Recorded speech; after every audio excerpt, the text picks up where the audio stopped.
Civil सेवा प्रारंभिक परीक्षा 2026 के लिए विद्यार्थियों के लिए कुछ बिंदु जो मैं आज चर्चा करूंगा वो वित्तीय क्षेत्र फाइनेंशियल सेक्टर से रिलेटेड हैं। पिछले लेक्चर में मैंने आपसे राजकोषीय घाटे के बारे में कुछ बिंदु चर्चा करी, उनमें से संभावना है 1-2 क्वेश्चन आए।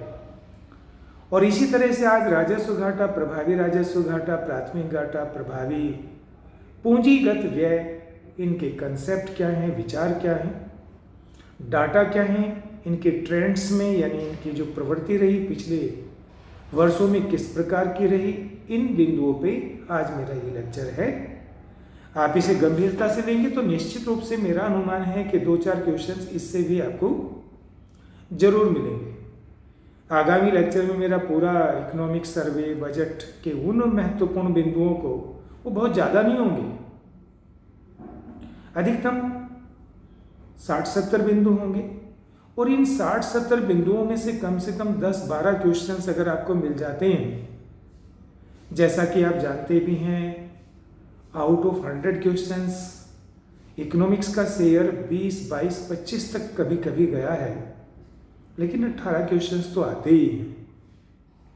और उसमें से जो करंट इकोनॉमी वाले टॉपिक हैं जो सामान्यतः अधिकतर बच्चों को परेशान करते हैं, उन्हें ध्यान में रखते हुए ये वीडियो में डेवलप कर रहा हूँ। आप उसे गंभीरता से लीजिए।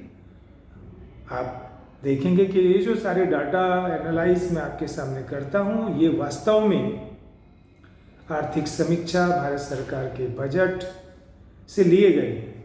इसका स्रोत बिल्कुल स्पष्ट है, कंसेप्ट कल क्लियर है।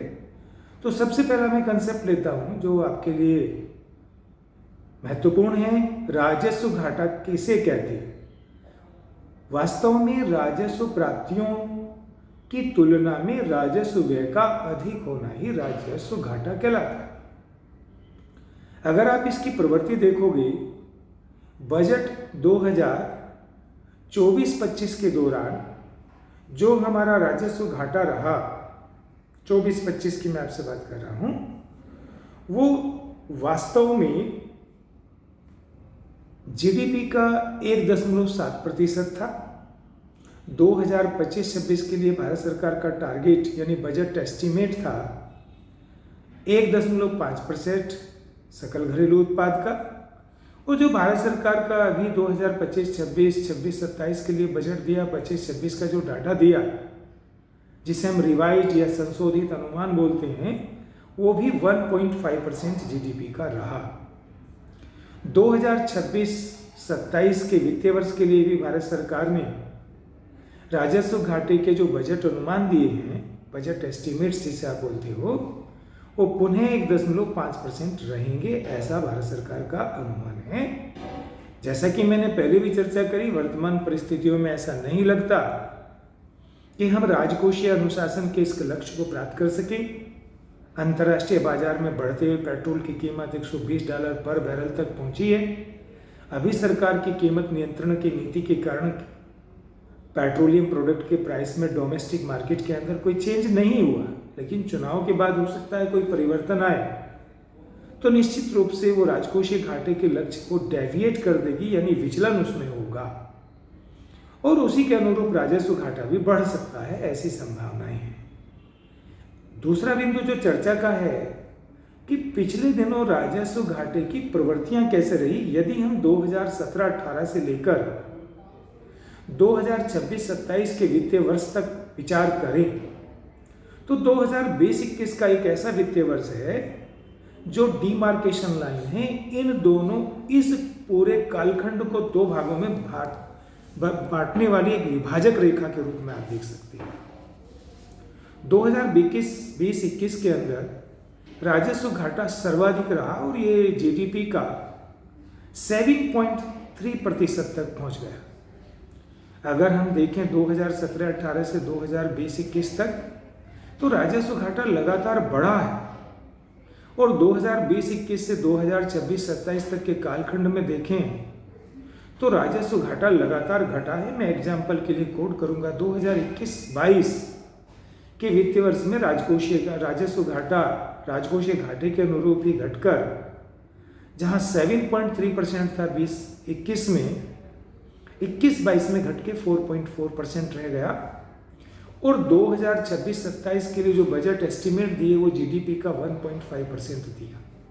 अब आप में से बहुत सारे विद्यार्थी ये सोच रहे होंगे कि आखिर ये डाटा में 3 ही डाटा पे इतना क्यों फोकस कर रहा हूँ। जो एनालिटिकल क्वेश्चंस आपके सिविल सर्विस में आते हैं वहाँ बड़े कंफ्यूज होते हैं, वहाँ कारण और परिणाम वाले क्वेश्चन होते हैं। तो वो आपसे पूछ सकते हैं कि भाई जो राजकोषीय घाटे की प्रवृत्ति, उसमें एक कारण हो सकता है, उसका परिणाम हो सकता है, इस तरह का एक कोज एंड एजर्सन वाले जो क्वेश्चन होंगे उसमें उसे जोड़ के आपसे पूछ सकते हैं कि राजस्व घाटा 2020-21 के बाद लगातार बढ़ता गया है, वर्तमान में तेजी से बढ़ रहा है, और दूसरा उसका कारण भी बता सकते हैं, उसका एजर्सन भी दे सकते हैं कि भाई उसके कारण ये हैं। तो आपको इस तरह के क्वेश्चंस को करने में बड़ी सरलता होगी यदि आप उन डाटाओं को ध्यान रखें। ये तो मेरा एक कंसेप्ट था राजस्व घाटे के बारे में। एक कंसेप्ट होता प्राथमिक घाटा। प्राथमिक घाटे को समझने से पहले आपको एक और घाटा समझना पड़ेगा जिसे प्रभावी राजस्व घाटा बोलते हैं। प्रभावी राजस्व घाटे का क्या मतलब है? यदि आप राजस्व घाटे में से, ये तो बहुत बेसिक क्वेश्चन है जो पूछ लिए जाते हैं प्री में, यदि आप राजस्व घाटे में से ऐसी अनुदानों को घटा दें जिनका प्रयोग पूंजी निर्माण के लिए किया जा रहा है, तो आपको जो अंतर प्राप्त होगा उसे हम बोलते हैं प्रभावी राजस्व घाटा। अगर हम गणितीय भाषा में आपसे बात करें तो प्रभावी राजस्व घाटा बराबर होगा राजस्व घाटा माइनस पूंजी निर्माण करने वाली अनुदान। इसकी प्रवृत्ति पे विचार करें तो इसकी प्रवृत्ति भी राजकोषीय घाटे, राजस्व घाटे के अनुरूप ही रही है।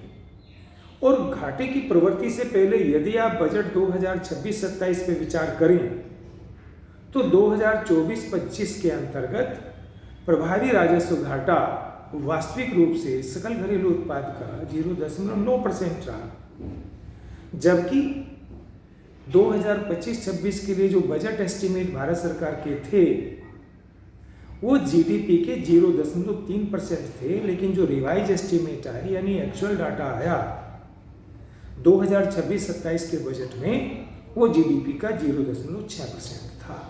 आप इन डाटाओं को बड़ा ध्यान से समझिए। मैंने अभी बताया 2024-25 में वास्तविक प्रभावी राजस्व घाटा सकल घरेलू उत्पाद का 0.9% था। भारत सरकार ने राजकोषीय अनुशासन प्रबंधन अधिनियम 2003 के अंतर्गत ये निर्णय लिया था कि 2025-26 के बजट में इसे घटाकर सकल घरेलू उत्पाद के 0.3% पे लाएंगे। लेकिन वास्तव में ये 2025-26 में जो रिवाइज एस्टिमेट आए, संशोधित अनुमान आए, उसमें 0.6% था। पुनः सरकार 2026-27 के वित्तीय वर्ष के लिए इसका लक्ष्य 0.3% जीडीपी रखा गया है। ये तो आपको समझ में आना चाहिए प्रभावी राजस्व घाटा। अब हम प्राथमिक घाटे की बात करते हैं।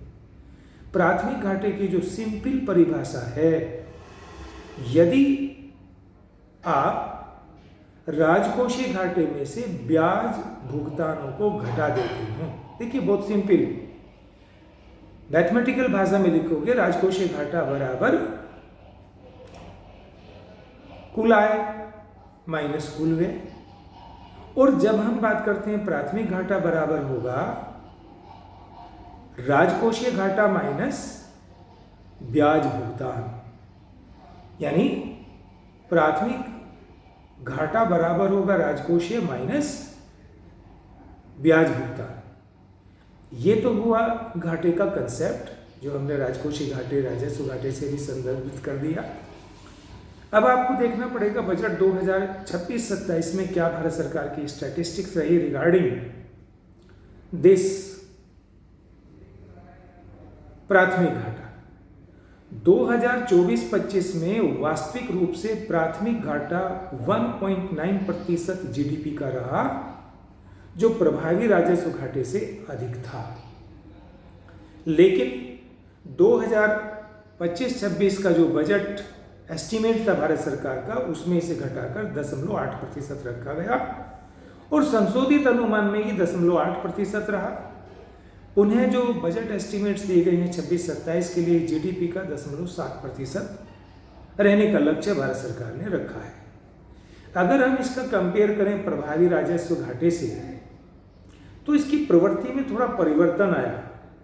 2021-22 का वित्तीय वर्ष ऐसा था जब प्राथमिक घाटा एवं प्रभावी राजस्व घाटा दोनों बराबर थे और जीडीपी का 3.3% के बराबर थे। आपका ये प्राथमिक घाटा 2020-21 के वित्तीय वर्ष में सर्वाधिक रहा 5.7%। 2020-21 तक 2017-18 से देखोगे तो इसकी लगातार बढ़ने की प्रवृत्ति रही, जहां 17-18 में वास्तविक रूप से जीडीपी का 0.4% था। बढ़ते बढ़ते ये जीडीपी का 5.7% हो गया 2020-21 में, यानी 17-18 से 20-21 तक लगातार इसमें बढ़ने की प्रवृत्ति रही। 21 के बाद 2020-21 के बाद लगातार इसमें घटने की प्रवृत्ति रही, लेकिन इसकी घटने की प्रवृत्ति प्राथमिक घाटे की घटने की प्रवृत्ति प्रभावी राजस्व घाटे की घटने की प्रवृत्ति से कम रही, जिसके कारण 2020-21 या 21-22 के बाद अगर आप देखोगे तो हमारा प्राथमिक घाटा प्रभावी राजस्व घाटे से अधिक हो गया। और ये आप देखोगे तो 2026-27 के जो बजट अनुमान हैं उसमें प्राथमिक घाटे का बजट अनुमान 0.7% है, जबकि प्रभावी राजस्व घाटे का अनुमान 0.3% है। विद्यार्थी, ये टेक्निकल पॉइंट था, डाटा बड़े टेक्निकल होते हैं। आज मैंने इसे एनालाइज करा। कल मैं थोड़ा सा इंग्लिश मीडियम में इन्हीं बिंदुओं को चर्चा करके परसों फिर आपसे चर्चा करूँगा हिंदी मीडियम में कि हमारा जो कर है उससे कौन कौन से क्वेश्चंस बन सकते हैं, कौन कौन से डाटा बड़े इंपॉर्टेंट हैं। लगातार ये क्वेश्चंस पूछे भी जा रहे हैं। थोड़ा सा हिंट अगर मैं दूं, जैसे कर उत्प्लावकता टैक्स बायनेंसी से रिलेटेड क्वेश्चंस, अप्लाइड क्वेश्चंस आए हैं, तो आप उसे सुनने के लिए पुनः इस मेरे YouTube चैनल theeconomica.org को सब्सक्राइब कर सकते हैं। अभी ये जो बहुत वैल्यूएबल चीज़ें हैं, वैल्यूएबल कंसेप्ट है, जो प्री 2026 मई में होने वाला है, 100% आपके मददगार साबित होंगे। इसके अलावा मैं आने वाले दिनों में पूरा एग्रीकल्चर यानी कृषि क्षेत्र, औद्योगिक क्षेत्र, सामाजिक क्षेत्र, गरीबी के क्या अनुमान लेटेस्ट दिए गए हैं, वर्ल्ड बैंक की लेटेस्ट डेफिनेशन क्या है, मानव विकास से संबंधित मुद्दों, उन सारे समूहों को कर लूँगा। और ये मेरा जो कार्यक्रम चलेगा लगभग 10 मई तक मैं सारा अपना सिलेबस करंट वाला पूरा करूँगा। और मुझे आशा है कि लगभग अगर 18 या 22-25 तक क्वेश्चंस आए तो करंट इवेंट से आने वाले 50% क्वेश्चंस आप यहाँ पे कवर कर लोगे और आपके लिए बड़ा सहयोगी होगा, क्योंकि 50% अगर आप करंट इकोनॉमी वाला पूरा कर लेते हैं, ट्रेडिशनल का 50% कर लेते हैं, तो बहुत आपका हद तक ये समस्या सोल्व होगी। और कोशिश होगी कि इसमें से ज़्यादा भी परसेंटेज आप सोल्व करें। धन्यवाद स्टूडेंट। आइए फिर कल से इस पर बात करते हैं।